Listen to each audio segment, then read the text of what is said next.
అబ్బబ్బబ్బబ్బా, వీడికి ఏ మరుగు మందు పెట్టి పెళ్లి చేసుకుందా ఏంటి? అమ్మగారు మందు పెడితే అలా పెళ్లి చేసేసుకుంటారా? అవునరా జిలేబీ. ఓహో, అయితే మరి మీరు ఏ మందు పెట్టి అయ్యి కానీ పెళ్లి చేసుకుంటారండి? నీ జిమ్మడి పోను, అంత మాట అన్నావేంట్రా? ఆయనకి మందు పెట్టి పెళ్లి చేసుకోవసరం నాకేంటి?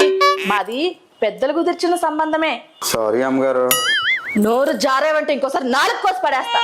ఈ కొయ్యడాలన్నీ నా దగ్గరేలేండి. ఈ డైలాగులన్నీ మీ కోడల దగ్గర ఏమి ఉడకో.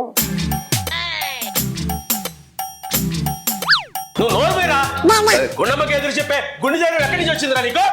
అలా కొడగండి వాడిని. ఏ ముహూర్తాన్ని అడుగు పెట్టిందో గాని ఎప్పుడు ఎదురు తిరిగినాడు, వీడు కూడా ఎదురు తిరిగి మాట్లాడుతున్నాడు మనకి. వీడు పానకూర పుడకలాంటోళ్ళేవే, వీడి సంగతి వదిలే. ఇంతకీ ఆ పిల్ల సంగతి ఏం చేస్తావు?